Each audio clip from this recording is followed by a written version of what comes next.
everybody. It's Michael, also known as Salty Well. It's Salty Well episode 5.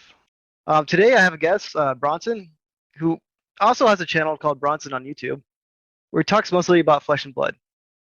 His trademark is he's a normal guy in a normal room. Thanks for joining, Bronson. Yeah, thanks for having me, Michael. This is a lot of fun. Yeah, I'm excited. I've been listening to your stuff since last September, so it's great to actually finally chat to you. We've done a lot of private chats back and forth, but we've never actually taken the time to call each other. Yeah, it's funny how that is, you have so many private chats over, a couple months and you don't get to know people until you talk to them in person, really. Yeah, we just missed each other last week not last week. It's been a few weeks now. It feels like last week. We were both in Vegas playing at the tournament, but we never crossed paths. We're too busy playing in the main event and calling. I can't believe that too, because the second day there weren't too many people there. So I kept looking around for someone like you, but I just couldn't find you. But I'll definitely see you in the Nationals in Orlando, man. Oh yeah, I got Nat's invite. And I believe you do too, right? Yep. Awesome. Do you know who you're playing as? I don't know yet. It's still a mystery. I want to play as Bravo, but I just hate the Prism matchup. It just makes makes me feel very like I can't do anything against it. What about you? What are you thinking about playing? Either Katsu or Lexi, and I don't like the Bravo matchup. Yeah, So, that's too funny. so we each have our natural enemies. Yep. But so you started your channel, I believe, back last September. When did you start collecting Flesh and Blood, and then what made you kind of passionate about it? Yeah, so it was a funny turn of events. I got into Flesh and Blood. I believe I watched a couple of Rudy's videos about it, and I looked at, a couple stores, and I saw that overnight, one night in I think it was August, the price of Welcome to Wrath and Arcane Rising booster boxes just skyrocketed. Stores had tons for sale, and then they just depleted instantly, and it really got me tuned in. And I thought, okay, what's up with this game? What's happening here? What do people know? So I just looked it up. I did a lot of research. I started making content for it just slightly, just playing around. But then when I dug into the lore and the lore book and specifically and different things to how well the characters are mapped out and how they're painting the world, it really just made me fall in love, man, and just the art and that's what grabbed me at first. But then ever since that, just everything about the game. I mean, the company who makes it has always been supportive of me as a content creator, which is I'm blown away every day about it.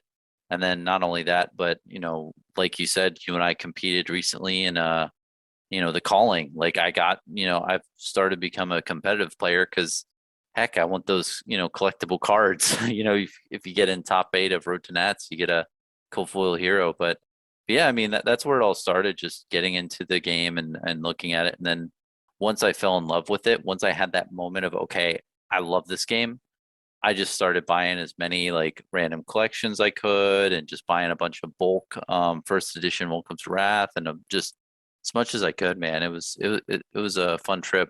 What about you, man? Yeah, similar story. I didn't really get in from the lore in the beginning.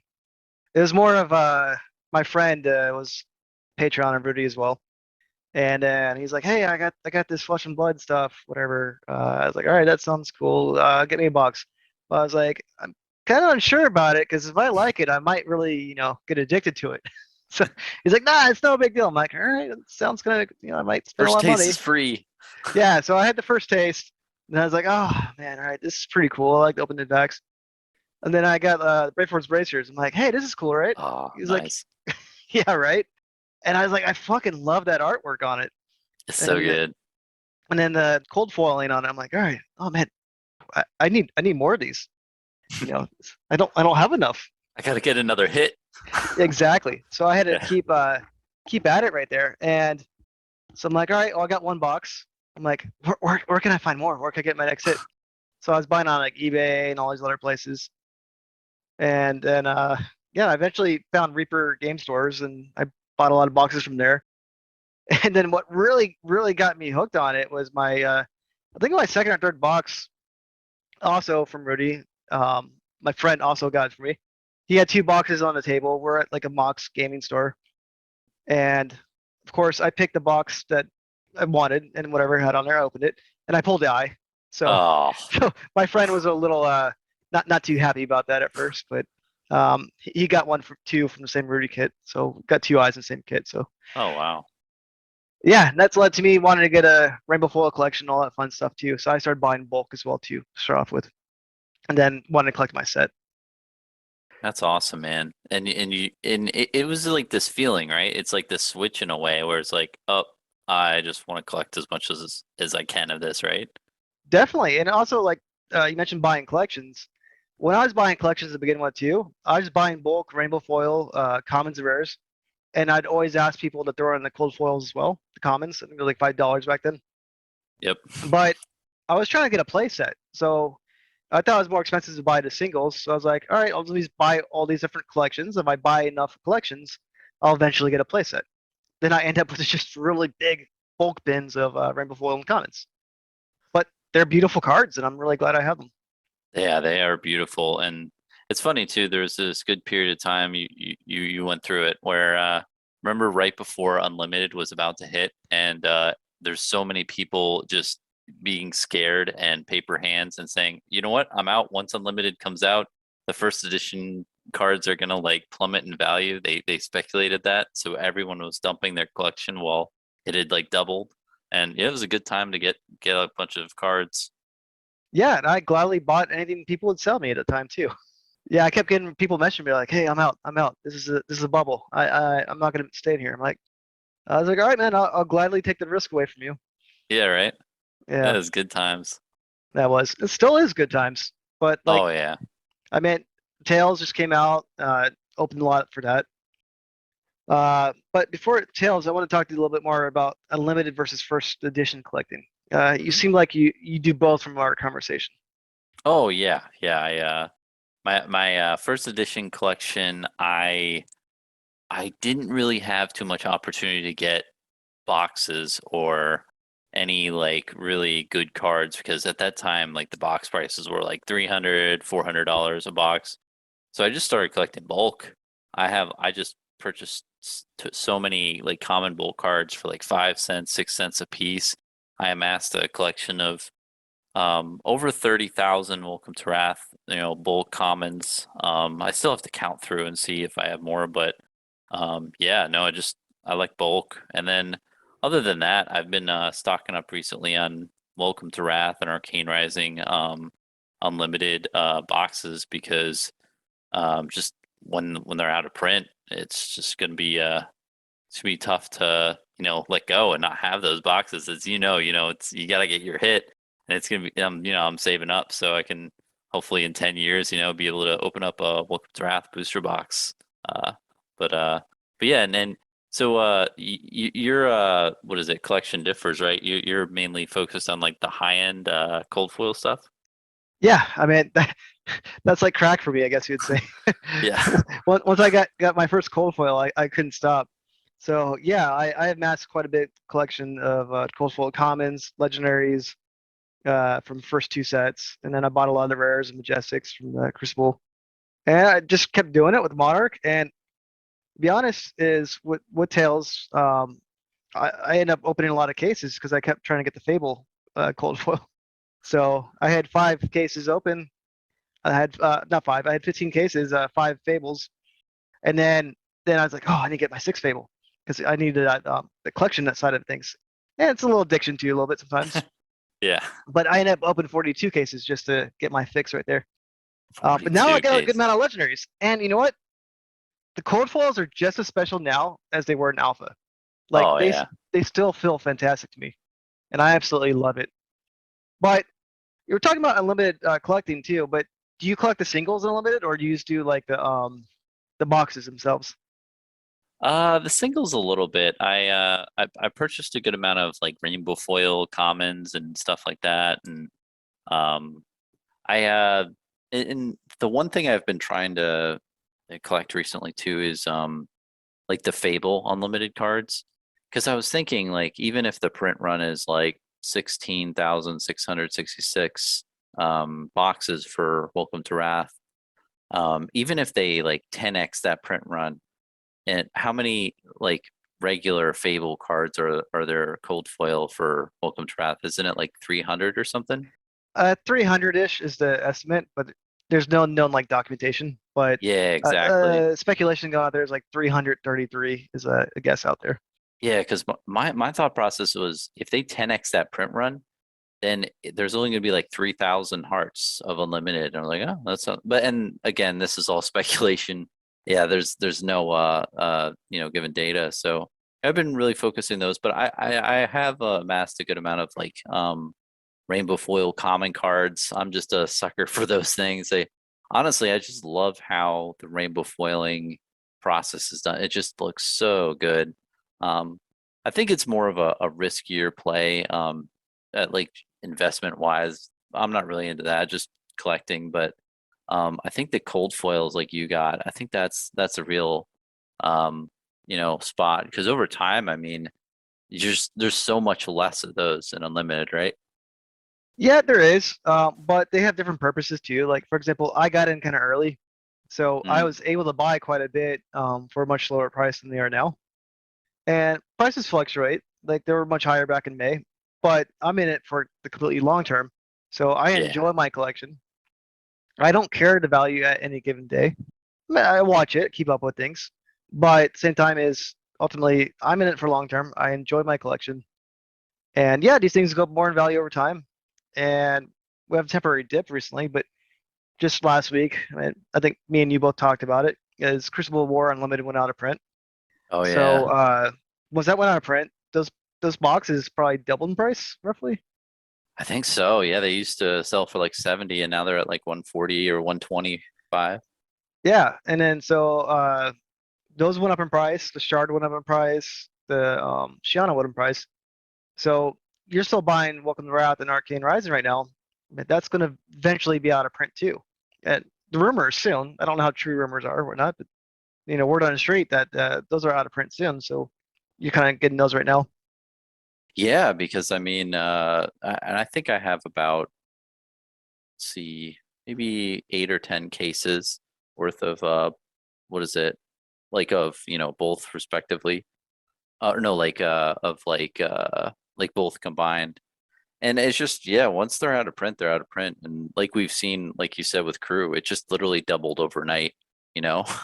So, I mean, even if I can sell a couple to recoup my cost basis and, keep the majority of the other ones long term, it's going to be great. And it's just a piece of history. I mean, if you think about, other card games when they have an unlimited set, it still ages pretty well. And if you think about it logically, they can't print all the sets, for the next 14 years, they have to cut them off.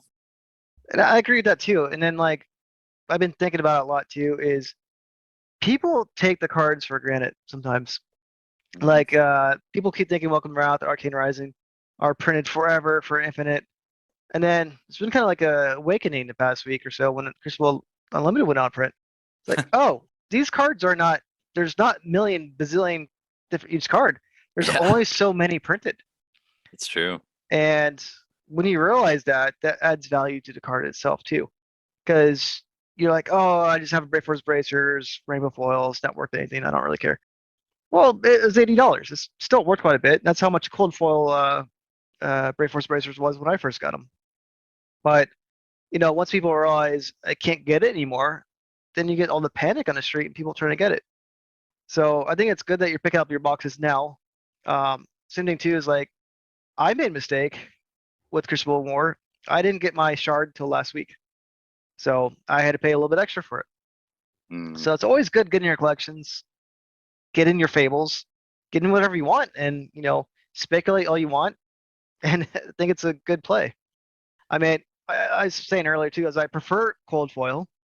So I'm not going out and buying Sealed Unlimited, but I do think Sealed Unlimited has, its upside because there's only so many of those. And if you buy it cheap, you can at least open it in the future and get that draft experience or opening experience out of it. The cold Yeah. foil, you have what you have, which is still fantastic, but you can't open it. Yeah, yeah. There's no like added thing in the future where you could like open it, but I think the cold foils age just very well. I mean, especially the ones you got for Welcome to Wraith and Arcane Rising. I think those are going to be like highly, highly sought after in the future from like big time collectors. I think that's what's beautiful about those cards is that you know as a high end collector they're not interested in the $40 or $100 $200 cards. They're interested in like the beginning history, like the premier cards. You know what I mean? So those cards can only go up in value, I believe. Oh yeah, I mean, definitely only go up in value. And to be honest, as I said in other podcasts, is I think people kind of forget about the value of the cards because there's been like a little lull. So Mm. Oh yeah. whenever there's a quiet time, people kind of forget about it. But at the same time, it was in Crucible Unlimited's out of print. When you get Welcome to Wrath out of print, you get Arcane Unlimited out of print. People are like, oh shit, these are gone. Unlimited boxes will go up, and then the cold foils go back up to you because you're like, oh, there's so much out there now. It's gone. So I continue right now to buy cold foils. I still get it. I bought a lot of tails, but I love cracking boxes. As I mentioned, opened 42 cases. Got addicted. It's awesome. Um, yeah, I still got What to do clean you up the do with the mess. bulk? Oh, I'm donating some to stores. That's So good. I'm getting like 3,000. I wanted 5,000 count boxes, but I bought them all. So I had to get the 3,000 count boxes, but I donate them to various stores. Oh, that's good. And I keep some for myself too, of course, but I definitely try to get some stores out. So I was talking to some guy locally in the area and made some trades going on. I'm going to get another Corsham because I love Fables. And then so I'm going to give him 3,000 bulk just to, for a store. So you could give to people who play there. That's awesome, man. Yeah, I think the Fables especially, I mean, when you have them in 1 in 40 boxes or so, I mean, that is so rare. It just puts down the number. And we haven't even gotten the print run for Monarch yet, have we? No, we haven't, but I could imagine. See, the market is very, a little bit of news could really stir it up. And You really can. yeah, and it's still my gut feeling. Everything in collecting is speculation, isn't it? But my gut feeling is Monarch's not as big of a print run as we think. I think it really just seems bigger because Unlimited was released at the same time, actually, because it got released in New Zealand same time as we had first out here. So Unlimited and first essentially released at the same time. And, now the Unlimited is treated kind of like bulk right now too, but you never know how that's going to impact the first edition prices or anything like that once the print runs out. I'm going to say it's low. I don't have numbers, so I'm not going to give one. But it'll be really exciting. It's always exciting to hear that news and see how everyone reacts to it. Oh, for sure.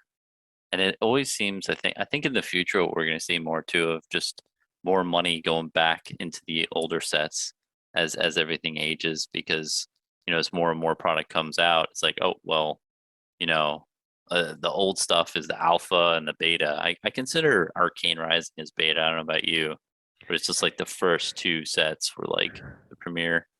I consider it like a extension or expansion of the first set.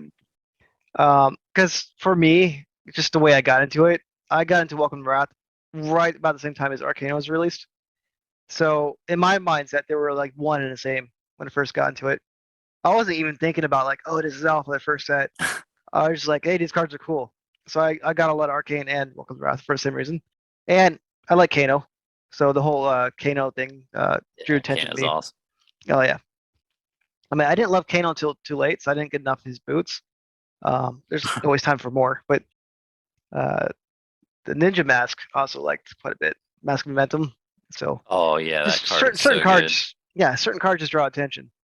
I mean, is there any like, what's your favorite cold foil you have, or like any card that you just love? My favorite cold foil that I have is I'm a Bravo main, and right before the market was going up back in the day, I got it for like $150 a cold foil tectonic plating. And at the time, I remember I felt like a little. It's like, oh, did I just overpay for that? But once I got it and looked at it. I just thought, man, this is beautiful. And yeah, man, that's probably like the most like highly collectible card I have. Other than that, just the only other thing I think is I have a rainbow foil tunic from an RTN win that I got, and that thing, just the feeling of like, okay, I won one, and here's my like trophy, and it just looks so beautiful, you know? What about you? What are like some big cards that you love? Well, I mean, I like all the big cards, I guess I could say, but Yeah, um, I was especially the my first Fable I pulled was the Eye, yeah, so that's what really got my cold foil addiction going. I mean, I already liked it, but once I got the Eye, I'm like, oh, this card's so beautiful. So I like the Eye, the Shard, and the Heart, but they I have a special fondness for them because I was opening Welcome to Wrath boxes when people were calling me like, "Oh, you're crazy! Why are you opening them? These are, they're out of print." I'm like, yeah, but it's fun to open them. I like the cards. You know, the cards are more fun than the boxes because I can yeah. actually see them. And then I finally pulled a heart in like one of my like second to last box of Welcome to Wrath, Oh, and that was so you back in like last September or October. you opened all of your sealed Welcome's Wrath? I left the case. I just have one Oh, that's case good. left. I couldn't help from opening it. I opened a ton of Arcane Rising too. Oh I yeah, got dude, I feel you. Like some days you get home from work and you're like, I just want to open something. Yeah, I mean, I bought a lot of Arcane Rising off Amazon of all places when it went out of print. I Oh bought up wow. quite a bit, and I opened all those boxes too. I was like, especially when a box is not in a sealed case, I have trouble not opening it. I just look at Oh it, yeah. and I'm like, oh, it looks so much better without its wrapper on. Yeah. You just Yeah, gotta I caught you gotta open alone. it.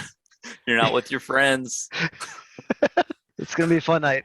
Yeah. No, no, I feel you, man. Just I don't know, there is something like an addiction in a way of just the feel of opening a pack and just sniffing the wrapper and just opening the cards and it's just like it's gambling in a way, but it's more of a how would you say? It's more of a responsible way. Yeah, I mean, I I wouldn't say I'm necessarily responsible for how many I open because I love it so much, but it's you're not losing value, I guess to Yeah. say. Maybe you are or you're not because sealed boxes are safer to say, but when you open the boxes, you're building up your collection. And Yep. then so even though I like say I open 42 cases, like oh that's crazy, maybe it's not because stores might open more, but I still wanted X amount of each cold foil. I at least wanted each of six legendary. You know, Oh yeah. I wanted a certain amount of fables, so I built up quite a bit of collection.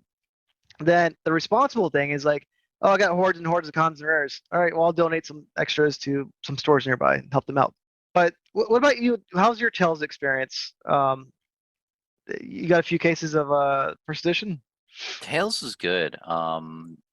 I I pulled a complete 180. So Monarch, I only opened like three boxes, and or I think I've opened four boxes. I didn't get any legendary, and I just quit. I said, okay, you know what? These boxes are too pricey. I have the worst luck. I'm not going to do anything else. Tails, I for some reason I wanted to open more boxes, so I think I opened two cases worth. And to shout out to Jason from Deck Edge, he was able to provide some um, good boxes to me. But yeah, I was able to pull the tree Corsham, and that was the first cool foil fable I ever like had, and it looks so pretty, man. Oh, it's a fantastic card. I also got one from Yeah, Deck Edge, so thank you, Jason. We're picking out yeah. nice cases. I'd Um, love to give him a shout out, man. He's such a nice guy, but yeah, it was it was cool to open, man. Like keeping them sealed and keeping them in the corner is good too. It's a responsible thing, but ultimately, man, it's just fun to just open stuff up and hopefully like get stuff that you can sell out. And I mean, I think I got the New Horizon too, and then a couple other. I think I got one other legendary, but ultimately, if you when I looked at all the cards, it kind of paid for itself. Whereas I think I would open like a couple boxes with Monarch Unlimited, and the pulls I got were just really bad, and thought, wait, why am I doing this? You know? So what is your take right now? So like first edition's out, you open your cases. Hmm. Are you still collecting, we talked about you're still collecting like some of the older unlimited sets. Are you gonna collect unlimited Monarch and Tails as well, or did you have enough first edition for that? Or you just buy singles? I think I'm just gonna buy singles mainly, man. I mean, I really am curious to see how Welcome to Wrath and Arcane Rising out of print is going to affect everything. If that does stuff, I might consider putting some money if I can get good box price for unlimited sealed for Monarch and Tails. We'll see how that goes in the next 6 months. But personally, like I don't really need the cards. Like for building decks, I'd probably just buy the singles, like you were saying. And what I've really found out too, man, and you probably noticed this too. The first week or the first 2 weeks after a set is released, the card prices are dirt cheap. It's criminal almost. I mean, some of these Majestics, like Oaken Old, is going for like $1.70, and it's just that's a Majestic. And some even like I think a Rainbow Foil first edition Oaken Old was going for like $2, and it's because all these people are opening the boxes at the same exact time, throwing them on TCG Player in the first 2 weeks, and the prices just drop tremendously because of supply issues. So, in future sets, I'm really gonna try to look at that, and I think I am gonna reconsider. Like maybe I shouldn't open booster boxes. Why do it if I can? Like if I was gonna spend, let's say, $600 or $800 on, a box, or on like let's say a case or two, right? The legendaries in the beginning weeks, sometimes they can drop down to like $150 or something. So, I mean, Tails first edition boxes are I think $150. So instead of buying a box, you could just buy a specific legendary. You know what I mean? And so the box is 1 in 4 chance of getting a legendary, or you could have 100% chance of getting a legendary. So honestly, like personally, my Tails experience was great. I pulled the tree. I was really happy, and I got some good pulls this time around. But next time I might not risk it. Maybe I'll go the safe route and buy some stuff as stuff are dropping out. But what about you, man? Have you noticed that? They were cheap for about a week or so, but I Yeah. think people are still recovering from that lull I was talking about. Prices were really high back in May. Hmm. A lot of people got a little bit burnt from Monarch, but Yep.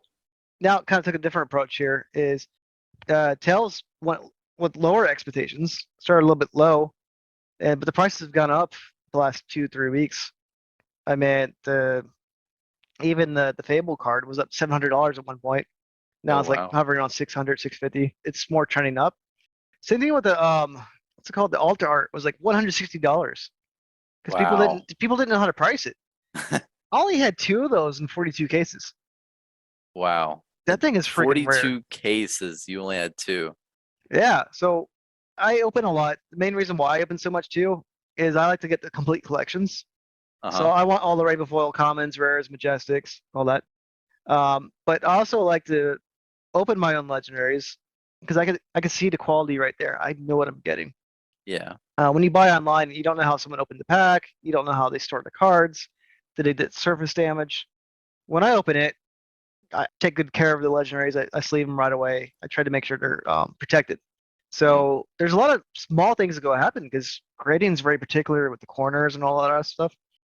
So if someone's not opening the packs correctly, they ding them and all those other things. You're already losing grades on that. So I try to get as many open as I can, and I evaluate my cards, and I was like, all right, these ones are going for grading. You know what? You get a really good one thing that I think that what I'm hearing from you is you get a good amount of information too when you're opening these things. Like you open 42 cases. You can look at all of the cards that you pulled and see, okay, what did I pull a lot where I didn't? And then you can compare it to the market. And when you said for that, what is it, alt art, you're like, oh, the Yeah, market's got this wrong as hell. And then another thing I listened to your previous podcast episode, and you said something about rainbow foil charms, or the what is it? Not the charms, the amulets, right? I think I said something about the pulses, the cold foil pulses. Yeah, but weren't you also talking about the the ones that you put on the field. I forgot what they were called. The Pulse of Eisenloft too, though. Yeah, well, the pulses are really rare from tails. Oh, They might be just as rare as the cold foil weapons or whatnot. Those are pretty rare too. I think, if I recall, I think I was talking about the. It's still good to get the rainbow foil equipments from Unlimited right now if you're trying to get your collections, because we're talking about out of print's an issue, so it's good to get your collections going now. oh, for sure. The rainbow foil amulets, I think, are one per box roughly. So those are pretty rare though, because there's three different types of rainbow foil amulets. So those are still pretty rare. You don't Oh see them that yeah. often. So those are definitely good collecting. They're not as rare as the one that was in Monarch though, the one with the hidden message on it. Oh yeah, that thing was really cool. I didn't pick one of those up. I should look into that now the is worn off. That thing was Yeah, cool. no, it's definitely cool. And sometimes you spec a card because it's cool, and you get it, and either it goes up or doesn't. But the thing with collecting and investing, combination of both, is you're getting stuff that you love. Yep. So going back to the gambling reference too, um, is when you gamble, you could either get something or you don't. When you open a box, you're always getting cards out of it. Yeah. You might not get the big hit you're looking for, but you could build decks out of them. Oh, for sure. And I think like what's great about trading card games too is you can look at the market and see what the cards are, and you know the pull rates. So any person who's proficient in Excel can just like put all the cards listed, get the average amount, look what the EV of a box is, and calculate it out, see if it's worth it. And I've definitely done that before deciding what to open. And I think in the past, and I don't know if this is correct now, but Arcane Rising seemed to have like really good value as well. So it's gambling as well, but I think that if you run the numbers too, it can really can help anyone out there, especially in the future, calculate, what box is smart to open. Because I mean, even still now, Arcane Rising, you have Command and Conquer, Art of War, Arknight Skullcap, you got some really good hits. Whereas Monarch or Welcome to Wrath don't have as many. Have you done that in the past, Michael? No, I mean, I glance at the EV here and there, but if I want to crack it, I crack it. No, yeah. So, so I hope for the best. I mean, I opened two Crucible War cases probably back in May, just because I missed opening Crucible. And It's then a good set. one case I had a Cold Foil Majestic and another 20 Blade Full Art, so I fucking was Oh, ecstatic. nice. Yeah, I love that card. And then the other case I opened it had like four rare Cold Foils. Oh, nice. But you know what? Still wasn't upset about it because those are fantastic cards. It wasn't Oh, like the big yeah. hits, but you can't open a case without expectations. I mean, Yep. you're like, it sucks when you don't get a big hit, but at the same time, it's a good experience opening it. And when you get your cold foil, it's great. But when you get a fable, you get that really, really big hit of adrenaline and all that. Oh, So, yeah. so that I guess that is the gambling aspect, but it's still fucking fantastic. Oh, But yeah.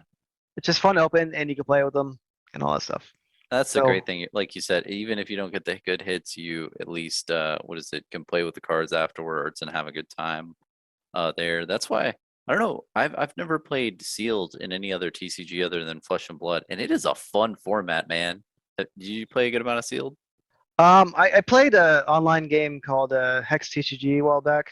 It Hmm. was similar to Magic. When I did sealed in Draft and Net. I like sealed. Sometimes I'm just lazy, so it Yeah. still makes you think, but you don't have to like pass the cards around all that. It's much faster to play. Um, but I've been playing a lot of Draft lately over sealed because Oh, because I'm trying to get ready for Nats. yeah. So getting ready for Nationals. So I've been playing Draft like twice a week. Different armories, different locations. Oh, nice. Who are you drawn to in the new set for drafting purposes or sealed? Honestly, I think Lexi currently. The reason why is I think not too many people want to play her. I think it's and that could totally change. And you've had so much more experience. I'm curious what you think. But I think a lot of people are drawn to Briar because they think, okay, that's like the best, here to play. And, if you do a rush build, you can do a lot of arcane damage and they can't do anything. Other than Lexi, I'm drawn to Oldhim. I think the best way to play him too is try to get you and your opponent to 10 health each early on, because the problem is if Briars or Lexis get like a full hand and they can just take the damage that you're dealing and do some 5 hand, 5 card combo, they can just like, wreck. But yeah, I think Lexi's my number one. I feel like not too many people draft her, so makes it a good call. What about you, man? Same answer actually. Oh, nice. Yeah, I love Lexi. I mean, Katsu is my main. I did last calling, and Lexi, I draw more towards Ice Lexi. Hmm. And if I ever see a red, what's the one that pumps the card up for overshot or Oh, something like that? Or invigorate or something, or no, it's anyways, it's oh, overshot, something like that. overflex. That's it. Overflex, thank you. Yeah. Yeah, So if I ever see a red Overflex, I'm taking it. One, that because I card don't is want someone else to baller. use it. Yeah, I don't want someone else to use it on me. Two is even if I don't get the right fusion for Lexi, which I hope I do, Uh-huh. as long as I do, I can do like 9 damage, dominate each turn. So if I had 3 of them yesterday in my draft, and I ended up winning because that I had Frost too, so I kept shutting down turns. But That's awesome. yeah, but sometimes you got to worry about getting too much pump cards in your deck. It's a fine balance, and it's still hard to work that out. How do you structure the deck? Because I feel like a lot of people just go gung ho and like, oh, I need a 30 card deck so I can pull what I need to. But I go like a 40 card deck with her because sometimes you just don't get the turns you need, 35-ish. Nice. That's a good. Yeah, I think I try to get 15 combination yellow blues, no exact number because it's draft, and then about 15 reds. Nice. I think I saw it in fabtcg.com, so I'm like, oh, that sounds good to me. And then yeah, just try to figure out from there. I throw a few lightning, whatnot, but just I love that deck. And then but when I draft though too is if I don't need the cards, I give them out to the people playing, whatnot That's too. nice, man. Yeah, just to get people like into it and stuff. Yeah, I mean we have a lot of new players in our area too. So every time a new set comes out, we'll get a bunch of new players. And they're Um, good, right? Like I've versed so many new players, and oh man, they're just. I asked, so how long have you been in this game? They're like, oh, a week, and I'm having like a really intense game with them. It's crazy. well, yeah, it's also frustrating when you lose to new players. You're like, oh, trying to Yeah. choose the game. Hey, let me teach you. Oh shit, just got my ass kicked. That happened to me a few weeks ago in Blitz. I was playing Kano, which I was a little rusty on. Uh-huh. But the last match I was playing against Katsu. I'm like, all right, well, starting hard playing Katsu, and he beat me. But then I found out afterwards, the guy's really cool. He made the game called Slay to Spire. I haven't really heard of it, but I played it afterwards, and I got a little addicted on that too. He created that game. Yeah, That game is huge. My friends play it all the time. That's crazy. yeah, I lost a little sleep this week because of it. Yeah. But so he's just naturally good at card games because when he's making it. But yeah, so he's a local out in Seattle area. Oh, nice, Um, man. yeah, so I didn't feel so bad losing the first match to him. Like, but oh man, you're trying to like, oh, there's a new guy. It's All like, right. oh, okay, that makes a little more sense. Yeah, I had a similar thing. I was in a RTN and I went up against a prison player, and the guy's like, oh, I barely get out. I don't play enough games with out here, and he just whooped my butt, and I was like, oh, geez, wow, like that was really good. But again, really awesome guy, and that's what's great about the community, man. Even if you lose games, you have a lot of fun, and people are nice. Nobody's like throwing it in your face or ultra competitive, for the most part. And it's just a really cool environment. Yeah, I mean, get different levels of competitiveness. At the armory, you try to be more casual, whatnot. Even have a Yep. few beers here and there. You get to the professional events. It's really serious. No mistakes are allowed. Oh yeah. But I just like having new people play. And every time I see a new face, I'm like, hey, you should join our Seattle group. I try and get people to join the community and whatnot. And it's exciting seeing them want to collect cards now too. Because Oh yeah. I did a trade with a guy the other day for another Corsian, another local. I gave him 4 legendaries, and then we made our trade, whatnot. But now he's getting his legendary set. He had 2 fables. He had good luck too. And then, then I decided to get that. But it's also exciting to see other people collect the game and, get excited about it. So I just love Yeah. talking about the game every day. It's so much fun, man, and it's just it's been a wild ride so far. It's funny how it is, when you look back and I know you got into the game like couple months or maybe a few quarters before me, but just seeing it grow from this small entity, like it's a small town of people who just hope and wish to the giant it is today, to where it's thrown a few punches in the industry. It's getting a lot of market share. Yeah, it's really exciting seeing the game grow, and it grows each set. And I'm really looking forward to next set already. I'm like, all right, I got all my Tails cards. Yeah. When is the next set coming out? So just got a few more questions or things we want to talk about. But so now Tails is out. What is your main thing in collecting? I mean, you talked about unlimited a little bit. Is there anything particular you're after uh, before in this Hmm. year? I'm always collecting first edition bulk. I'm trying to get to 1% of the imprint run, which would be crazy. That's Be awesome. 64,000 cards. I don't know if I could ever get there, but be hilarious. But other than that, man, I want to look around for cold foils and Tales of Aria, because I totally agree with you. I think the market's kind of weird with that, and be good to get them while I can. Um, but other than that, the one really big collection I have too is the LGS promo line. Do you know that one? You talking about the Slingshot Underground?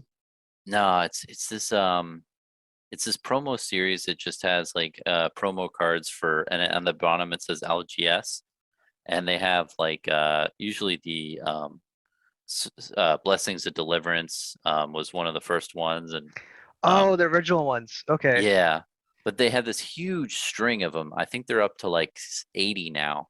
And this also includes the cold foil weapons of all the heroes, and it also has a bunch of other stuff. And I think it's a really underlooked and underappreciated thing, because all those cards are reasonably affordable, $50 or less. And I just I think I collected all, like, from 1 to 50 right now. I still need to collect a bunch of ones from Tails and Monarch that I missed. They basically only give them out through the Armory promos and stuff, and they're hard to track down. But that's a really cool thing. I want to put that in a binder, but I want to finish that up. It shouldn't be too bad. And I mean, just for the record too, I own, or what is it? I do have a position in that, but yeah, other than that, I'm just trying to think. I definitely want to put an Oldheim deck together. Haven't done that, and make sure that I have all the Guardian cold foils in Tails, because one thing too on the side that I'm trying to do is have every cold foil Guardian equipment possible, because I have the tectonic plating, and I just got the Ram shield, and then I got the buckler. So I think I got all, and I got the helmet from the previous set, and The the helmet's fists. expensive now. Yeah. Oh, really? How much is it? I mean, I don't know how accurate this is, but I think I saw almost 1,000. But again, I didn't Wow. even list any price, so I don't know the sales history. But Yeah. I've been checking the prices last week just on a few things. That was Oh, one of the more geez. expensive ones. That's nuts. But yeah, I mean, long story short, yeah, I got so many different types of, and you probably do the same thing, right? You're like, oh, I want to collect this thing, and then, oh, I want to collect this thing. You have a bunch of little side projects. Yeah. What are you doing, man? Yeah, you know what? I got a lot of the tails, and so I decided to go back to Monarch right now while it's still cheap. Hmm. So I've been buying some Monarch, Crucible War, actually the first four sets because I have a huge amount of cold foils now, tails, and I opened more tails than I did Monarch, but I wasn't planning that. But I opened a shit ton of Monarch too. Just I love cracking packs. But I've been buying Eclipses and Doomsdays right now. Ooh. There's like $90, $100, and that's a legendary. And I think they're Yeah. really rare. Man, people are like a little down on chain right now. Okay, well they might release supplemental set next year. Who knows? And then they're like, oh, okay, well that card's playable in chain again. Okay, well, people are gonna want it. So I'm just trying to get more of those, and I definitely want more of the Phantasmal Footsteps. That's one of my favorite cold foils too. Oh, that's a So good one. How much are they going for now? I think like 300. Ah, okay. Yeah, that one's a really nice card. Yeah, so I'm going back and buying some older sets now that I've got my position in tails and all that stuff made up. And then I'm always thinking about, what's next that coming out. And then I mean, I don't want to go too much into this, but I used to have a really big subscription with Team Covenant, but that got canceled. So now I have to like find other sources to find boxes. So it's always a nice little hunting spree. Oh yeah, I remember they culled a bunch of them back in the day, but yeah, no, I'm with you. Like it's hard for me to like yeah go to a bunch of different like Jason's been nice. He's a good source, but finding a bunch of other ones to come through. Yep. Any final comments at all? I really appreciate you being on. Oh yeah, man. No, just appreciate you having me on this. I'm glad you're doing this podcast, man. Like I listen weekly when you have a new episode. Like, it's great to hear a different collector's mindset because, I have my things that like, I'm doing and thoughts and ideas that I'm doing, but there's definitely things that you've said that spurred me into action. Like you said some about I think last podcast about the Rams head. Maybe the full art isn't gonna be full art and unlimited, and that struck me. I was like, oh man, I gotta get this before something happens there. And it's all speculation, but that was a good that's a good tidbit. I said, unfortunately, I was wrong with that speculation. There was Oh, a, okay. but sometimes you got to take guesses and go with it and buy it before it comes out. Hey, But dude, yeah, it was $260 or something. Like, it was, money well spent because those things can only go up and but other than that, man, like yeah, just appreciate you having me on and yeah, it's cool hearing your thoughts. yeah, man, I really appreciate it too. As I said at the beginning of this podcast, we chatted a lot online, but we've never talked in person. So this has been a Yeah. fun experience.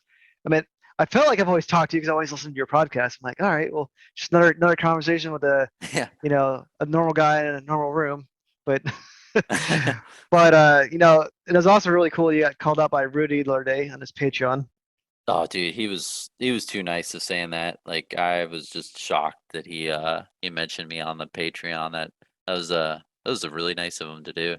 Yeah, but I loved hearing your conspiracy theories. That Oh was awesome. yeah, yeah. And then it seemed like I was wrong in like 90% of the things, but honestly, man, it's good I think as a content creator to take what you see, but then add in more, create stuff and even if it's wrong, you say, "Hey, there's something here." So, but again, I'm just humbled and that was incredibly nice of the man. I mean, everything comes down to speculating come on that. So I mean, it makes sense to do it, but you even call it conspiracy theory. So so Yeah. your speculation is like, oh, I'm on the tinfoil hat right now. But it was really cool hearing that and seeing you get called out. So that's awesome. Thanks, man. I was gonna say, hopefully you got a lot of new subscribers from Rudy calling you out too. Yeah, it was insane. I think I got like a little over 100 and like the first hour of that like I think I gained 45 and YouTube just like took them away and they had to like audit them because they just didn't understand the increase. You're It like, was no, pretty they're crazy. they're real people, I promise. Yeah. But no, it was really nice of them. I mean, yeah. I I just was yeah, like I was just sitting on my couch with my wife and watching TV and then my phone's blowing up like what the heck is going on? Uh yeah, saw that. Yeah, that's awesome. Well, hey, really great chatting with you, and I look forward to meeting you in person in Florida. You too, Lamar. Can't wait, man. Thanks for having me. Yeah, awesome, man.